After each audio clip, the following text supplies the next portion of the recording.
My mother demanded I buy her a luxury house, screeching, "I raised you, so you owe me everything." When I refused, she maxed out my credit cards and laughed, "What's yours is mine." The banker froze her accounts and said, "Not anymore. You're facing fraud charges." Her smug smile vanished instantly. After she got arrested, things didn't calm down like I thought they would. The first twist came 2 weeks after her arraignment. I got a letter in the mail. It was handwritten, addressed from the county jail, and I recognized her handwriting instantly. I didn't want to read it. I held it in my hands for almost an hour. Eventually, curiosity beat hesitation. Inside, she didn't apologize. Not even close. She blamed me. "You ruined my life," she wrote. "If you had just bought the house like a good son, this never would have happened. I did what I had to do because you're ungrateful." She ended the letter with, "I'll get out, and you'll regret turning your back on your own mother." That sentence chilled me more than anything. I didn't know what she meant. She couldn't do anything from jail, right? Wrong. A week later, my phone started blowing up. Unknown numbers, blocked calls. At first, I ignored them. Then someone left a voicemail. "Hey, I'm looking for Susan's son. She told us you'd be helping with the legal fees. She said you're loaded." She had given my number to people. Strangers. Bailed out scammers she befriended in jail. I don't know what kind of deals she made in there, but she turned me into her personal ATM again from behind bars. I blocked the numbers. Changed mine a week later. But she didn't stop. One night, I came home and found a woman sitting on the steps of my apartment building. Late 30s, worn face, cigarette in hand. She stood up when I got close. "You're Jason, right?" I paused. "Depends who's asking." "I'm Tina, Susan's friend. She said you'd help me out." I just stared. Susan was sending people to my place now. She didn't even know where I lived. At least I thought she didn't. I told Tina I couldn't help her, that I didn't owe Susan anything. She got angry fast. "Your mom said you were better than this. Said you had a good heart." I walked inside without responding. Called the building manager the next day and requested tighter security. I thought maybe this was the last straw, but I was wrong again.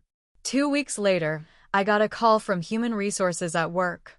"Hey Jason, we just had a really bizarre call come in. Someone claiming to be your mother. She was ranting, said we were abusing you, that you weren't getting paid fairly, and if we didn't raise your salary, she'd go to the media." I was stunned. I apologized profusely, and they reassured me no one believed her. But the damage was done. Word spread around the office. People whispered. A few coworkers snickered behind my back. I couldn't concentrate. So I visited her. Face to face, across the plastic divider in the county jail. She smiled like we were old friends grabbing coffee. "I hear you've been busy," I said. She shrugged. "A mother fights for her son. You're harassing me." "I'm trying to remind you of your duty." Her eyes were sharp, cold. "You'll come around." I left mid-sentence. Couldn't take it anymore. I filed a restraining order. It was complicated since she was already incarcerated, but I needed something legal on paper. Then came the biggest twist. The bank that froze her accounts? They called me. Turns out she wasn't just using my cards. She'd applied for 2 new credit cards in my name, with my social security number, while I was in college years ago. She'd been building a secret trail of debt in my name for almost a decade. I didn't know because the accounts were tied to an old address she kept renewing as a forwarding location. When I left for college, I didn't think to remove her as my secondary contact for my student aid forms or anything else. They found the paper trail. Signatures forged. Applications online from her IP address. Thousands in hidden debt. My credit was more wrecked than I realized. She didn't just take from me once. This was a long con. A slow, calculated bleed. I sat on my living room floor that night, surrounded by letters, bank statements, fraud reports, and that original letter she sent from jail. I don't know how long I sat there. I was angry. I was hurt. I felt stupid. Used. And now I knew one thing for sure. She didn't care who she destroyed, as long as she got what she wanted. I wasn't sure what I was going to do next. But I knew I wasn't done. Not by a long shot. A week after finding out about the old credit cards, I decided to pull my full credit report. I needed to know the entire picture, how deep this really went. It was worse than I thought. There were 4 more cards. A store credit line at a furniture company I'd never been to. A gas card used for months in Nevada. And the worst part? A personal loan in my name for $12,000 from a credit union I'd never even heard of. It had gone into collections years ago. She'd let it rot. My credit score was hanging by threads. I felt physically sick. I wasn't even mad at her anymore. This was beyond that. This was betrayal at a level I couldn't wrap my head around. I gathered every bit of paperwork and went to the local police department. A detective named Alvarez took my statement. She was calm, professional, but even she raised her eyebrows when I dropped the stack of forged documents on the desk. "You sure this was your mother?" she asked. She confessed to maxing out my cards. Smiled when she said it. Detective Alvarez started a formal investigation into the fraud. I gave them everything I had. Then she asked something I didn't expect. "Do you have any other relatives she might be working with?" That question stuck in my head. I hadn't spoken to my cousin, Luke, in years. He was always the wild one of the family. Getting into shady business schemes, trying to sell MLM garbage to everyone at Thanksgiving. He and my mom used to talk a lot more when I was younger. Out of curiosity, I looked him up. His last known address? The same address used to apply for the $12,000 loan. That address was in Reno. He had a criminal record. 2 arrests for fraud, 1 for impersonation. Suddenly, it all clicked. She wasn't working alone. She was working with Luke. I called Detective Alvarez back and gave her the name. Within a few days, they confirmed he had co-signed one of the cards under a fake name. It was a scheme. They were opening credit in my name, splitting the take, and never paying back a cent. Then came the biggest gut punch. A letter arrived from a collection agency. I almost didn't open it. I figured it was just more noise. But this one was different. It was a notice of wage garnishment. Apparently, that $12,000 loan had been ruled against me in court 2 years ago. There was a judgment. I missed it because it was sent to an old address. One my mother still had access to. I never had a chance to dispute it. They were coming for my paycheck. And they were legally allowed to. I called the collection agency in a panic, explained the identity theft, told them about the police report, the investigation, the arrest. They said they needed court documentation to pause the garnishment. Until then, they'd take 15% of my net income. I could feel everything slipping. One person. One woman.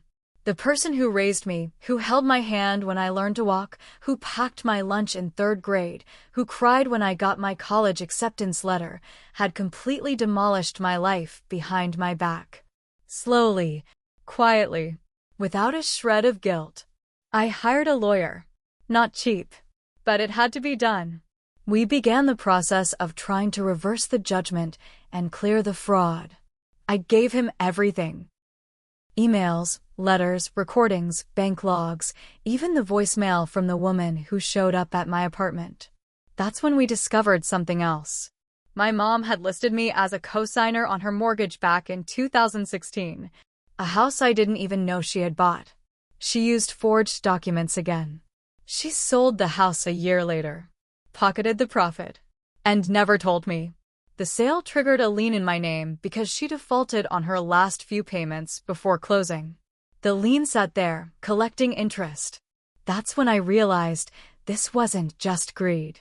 This was deliberate, strategic. She had been planning this for years. She saw me as her investment, a resource. And now that I was successful, she cashed in every way she could. I confronted her again. Another visit. Same cold glass between us. "You dragged Luke into this?" Her face twitched. "Just a bit. You shouldn't snoop." You stole from me. For years. She leaned in, lowered her voice. I gave you life. What's a few credit cards compared to that? I stood up. I'm pressing full charges.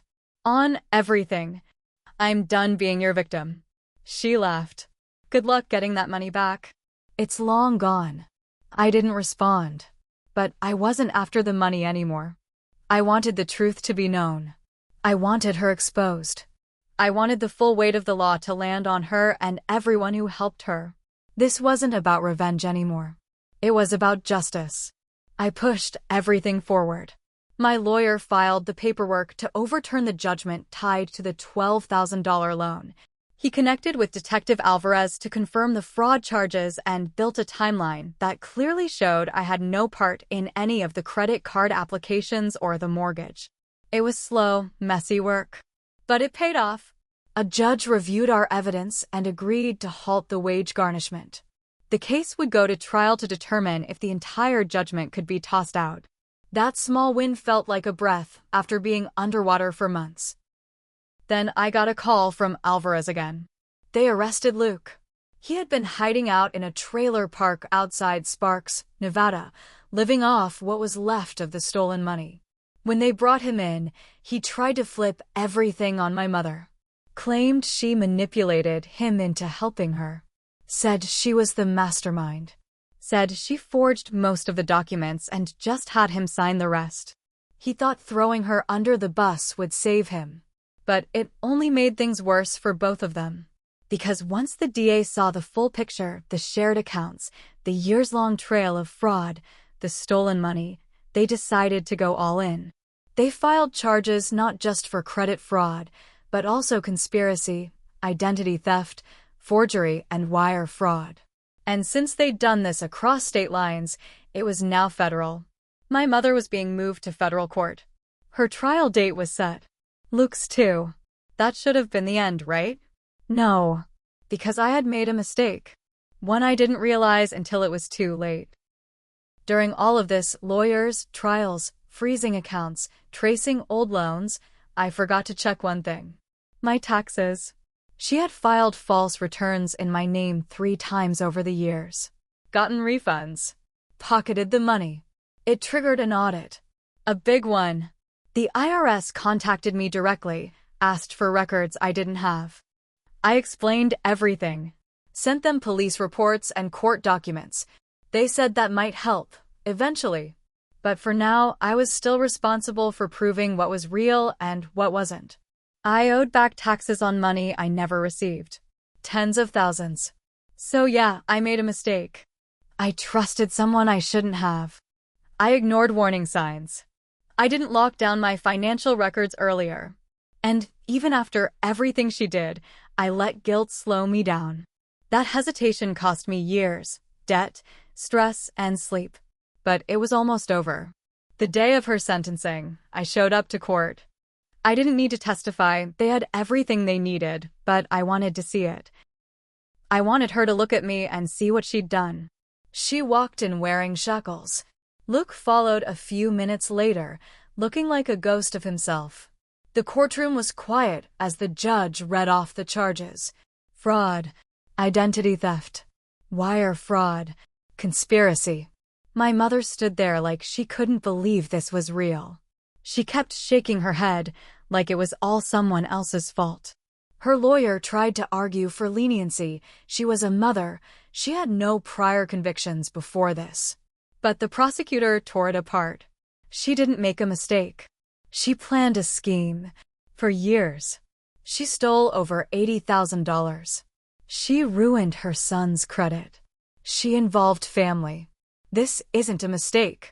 This is who she is. The judge agreed. Luke got 6 years. My mother got 15. No parole for at least 10. When they read the sentence, she turned to look at me. Her eyes were wide, not with sadness, but disbelief. Like she still didn't understand why I did this. Why I didn't protect her. She mouthed something I'll never forget. You ruined me. But I didn't feel guilt. I felt free. After court, I walked outside. It was raining lightly. I didn't have an umbrella, but I didn't care. I just stood there, letting it soak through my shirt. She was behind bars. Luke was too. The damage to my credit would take years to fix, but I had a lawyer now. I had a plan. I had peace. And most importantly, I had my name back. That's something she'll never steal again.